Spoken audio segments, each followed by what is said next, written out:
Your sweet Gatha, your beautiful Gatha, your wonderful Gatha. Stop it. Jam. നിങ്ങൾ ഇതിന്റെ captions ഉണ്ടാക്കുകയാണെങ്കിൽ പിന്നെ ഇവിടെ വരേണ്ട കാര്യമില്ലല്ലോ. കാര്യമുണ്ട്. I want to do the marketing, designing. അതുകൊണ്ടല്ലേ ഞാൻ ഇവിടെ വന്നത്. അതൊക്കെ ഞാൻ ശരിയാക്കി വെച്ചേക്കാം. You can go now. എനിക്ക് അല്പം പണിയുണ്ട്. Okay. ഞാൻ ഇടയ്ക്കിടയ്ക്ക് വരാം. വേണമെന്നില്ല. അല്ല, ഇടയ്ക്ക് ഇങ്ങനെ വന്ന് അന്വേഷിച്ചോണ്ടിരിക്കാം. വേണ്ട, ഒരു 10 ദിവസം കഴിഞ്ഞ് വന്നാ മതി. അതിനു മുമ്പ് ഒന്നും ശരിയാവൂല. ഇല്ല. ഓ,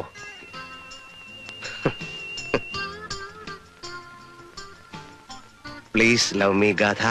Yo, jump.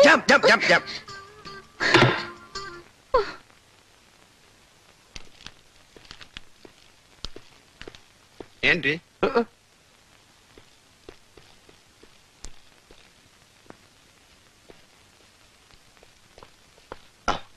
ഹലോ,